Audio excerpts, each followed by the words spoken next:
Assalamualaikum warahmatullahi wabarakatuh. Berjumpa lagi dengan kami kelompok 1 dari kelas 1E. Kami akan memaparkan materi tentang fisik dan psikomotorik.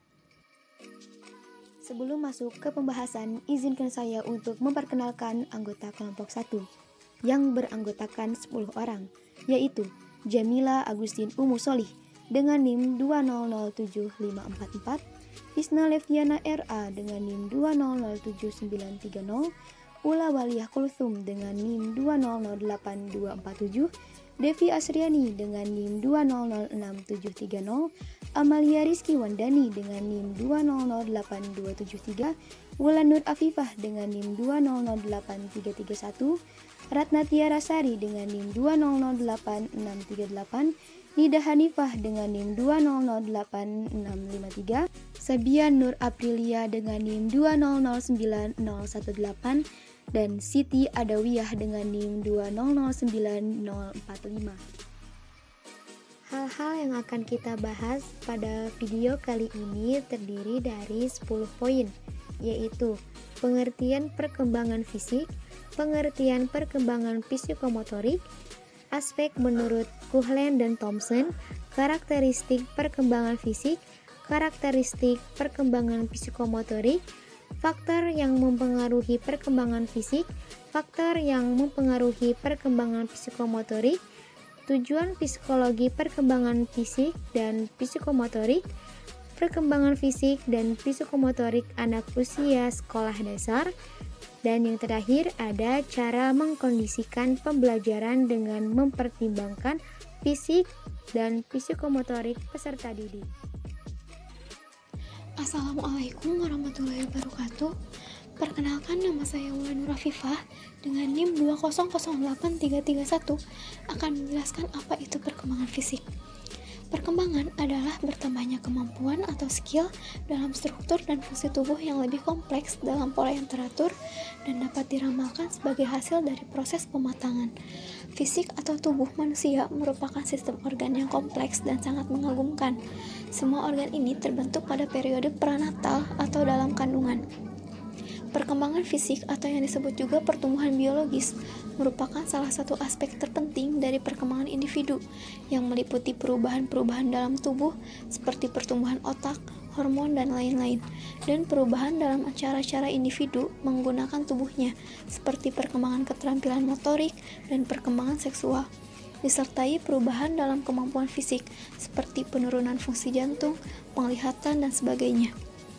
Kuhlen dan Thompson dalam Harlock 1956 mengemukakan bahwa perkembangan fisik individu meliputi 4 aspek, yaitu 1. Sistem syaraf yang mempengaruhi perkembangan kecerdasan dan emosi. 2. Otot-otot yang mempengaruhi perkembangan kekuatan dan kemampuan motorik. 3. Kelenjar endokrin yang menyebabkan munculnya pola-pola tingkah laku baru, seperti pada usia remaja berkembang perasaan senang untuk aktif dalam suatu kegiatan yang sebagian anggotanya terdiri dari lawan jenis. Dan 4. Struktur fisik atau tubuh yang meliputi tinggi, berat, dan proporsi. Saya Amalia Rizky Wandani dengan NIM 2008273 akan menjelaskan mengenai perkembangan psikomotorik.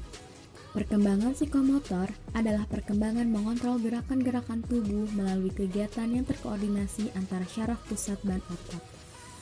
Dimulai dengan gerakan kasar yang melibatkan bagian besar dari tubuh seperti duduk, berjalan, berlari, meloncat, dan lain-lain.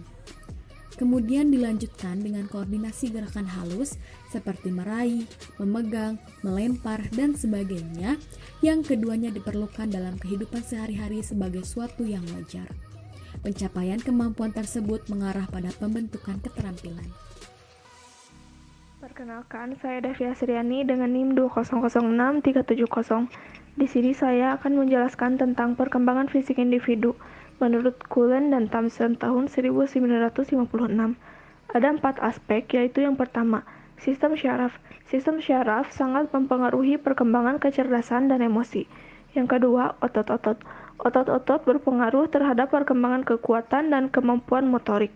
Yang ketiga, kelenjar endokrin yaitu kelenjar yang dapat menyebabkan munculnya pola-pola tingkah laku baru. Seperti pada usia remaja, berkembang perasaan senang untuk aktif dalam suatu kegiatan yang sebagian anggotanya terdiri dari lawan jenis. Yang keempat, ada struktur fisik atau tubuh, yang meliputi tinggi badan, berat badan, dan proporsi. Sekian dari saya, untuk materi selanjutnya akan dijelaskan oleh rekan saya. Baik, perkenalkan, nama saya Sabian Nur Aprilia dengan NIM 2009018. Di sini saya akan melanjutkan presentasi mengenai karakteristik perkembangan fisik. Dimulai dari karakteristik perkembangan fisik anak usia dini. Dimulai dari usia 0 sampai 1 tahun, memiliki beberapa karakteristik, yaitu mempelajari keterampilan motorik, mulai dari berguling, merangkak, duduk, berdiri, dan berjalan.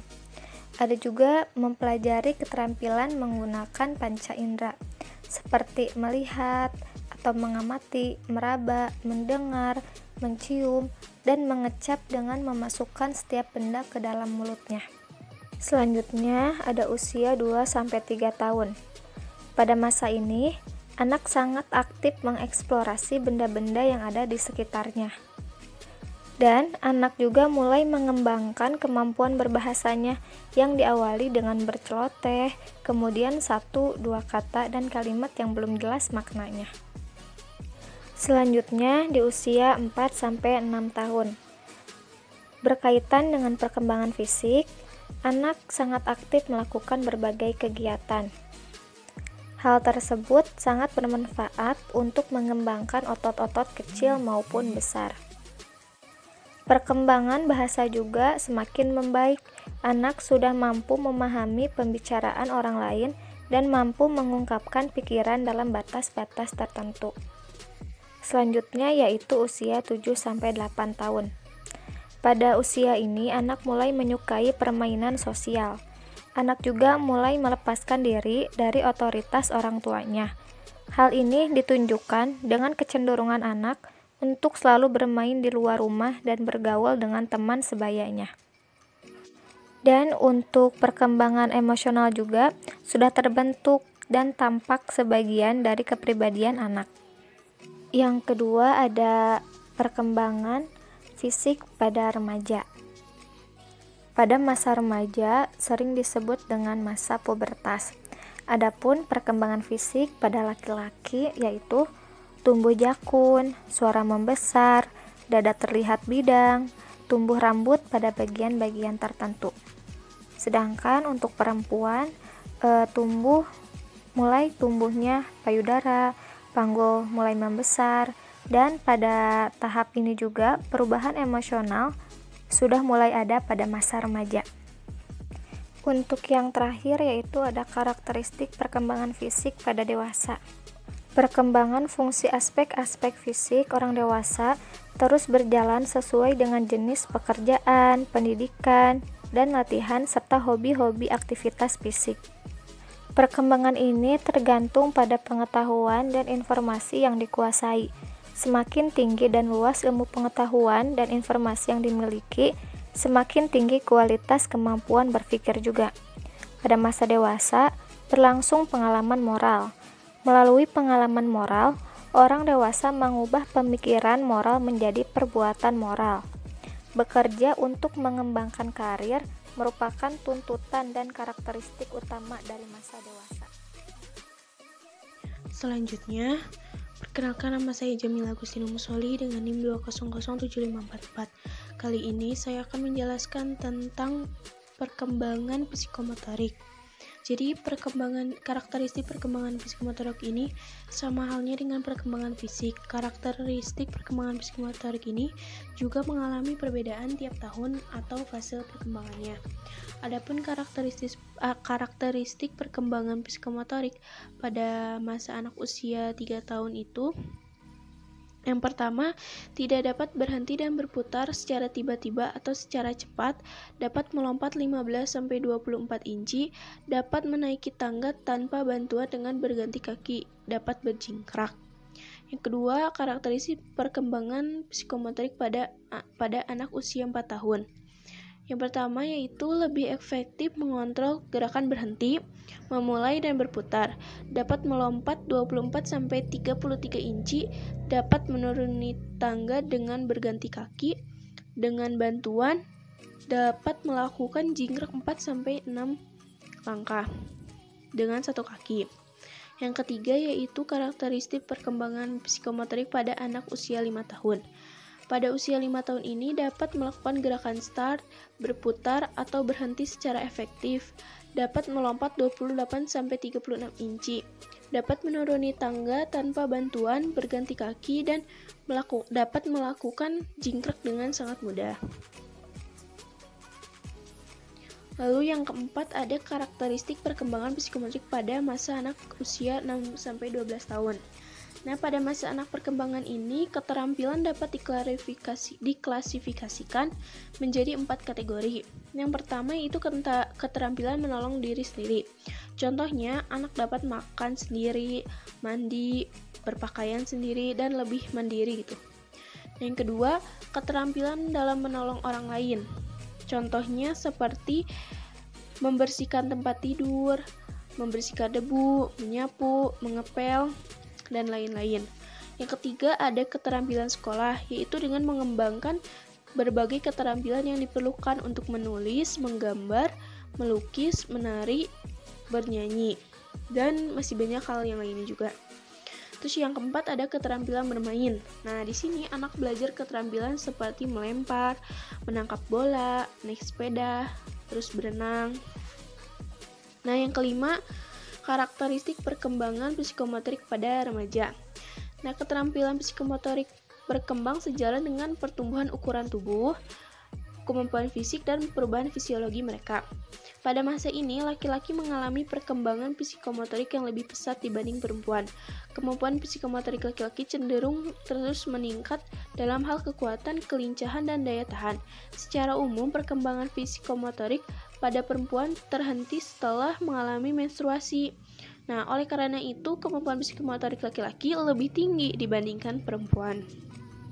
Yang keenam yaitu karakteristik perkembangan psikomotorik pada masa dewasa. Pada usia dewasa ini, keterampilan dalam tertentu masih dapat ditingkatkan. Puncak dari perkembangan psikomotorik terjadi pada masa ini. Latihan merupakan hal penentu dalam perkembangan psikomotorik. Melalui latihan yang teratur dan terprogram, keterampilan yang maksimal akan dapat ditingkatkan dan dipertahankan. Karakteristik perkembangan psikomotorik juga ditandai dengan peningkatan keterampilan dalam bidang tertentu. Semua sistem gerak dan koordinasi di usia dewasa ini dapat berjalan dengan baik.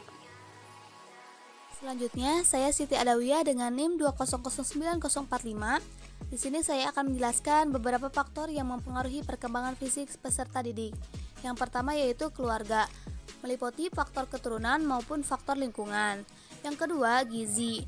Contohnya, peserta didik yang memperoleh gizi yang cukup biasanya akan lebih tinggi tubuhnya dan sedikit lebih cepat mencapai taraf remaja dibandingkan dengan mereka yang kurang mendapatkan asupan gizi. Yang ketiga, gangguan emosional.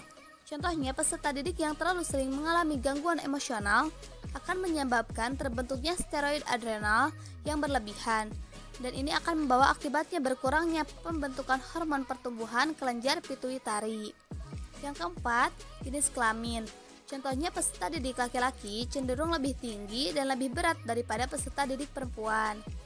Yang kelima, status sosial ekonomi.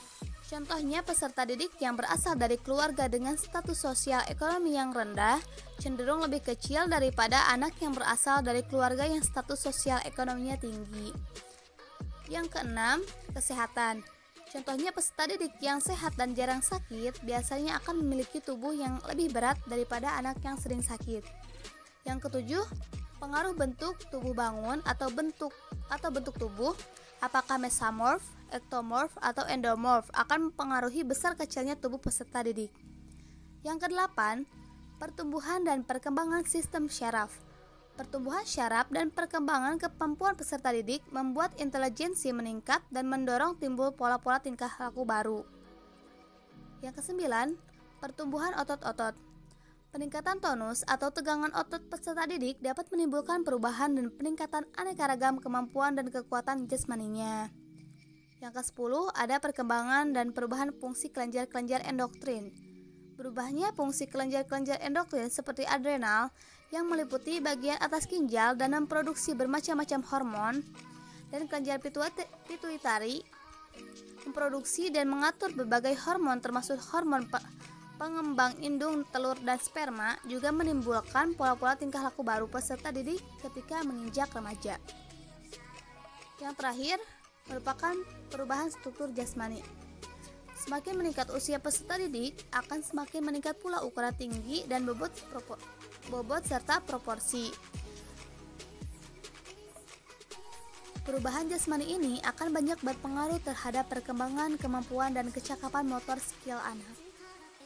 Saya Ratna Tirasari dengan NIM 2008638 akan menerangkan tentang faktor yang mempengaruhi perkembangan psikomotorik. Faktor apa saja yang mempengaruhi perkembangan psikomotorik? Yakni keturunan, gangguan emosional, sistem syaraf, kelenjar endokrin, pertumbuhan otot dan tubuh, dan pola asuh dari orang tua tersebut.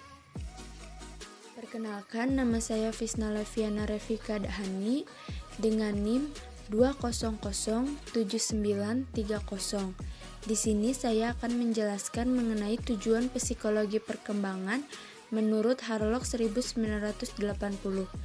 Yang pertama itu ada menemukan perubahan-perubahan pada usia umum dan khas, seperti penampilan, perilaku, dan tujuan setiap tahap perkembangan.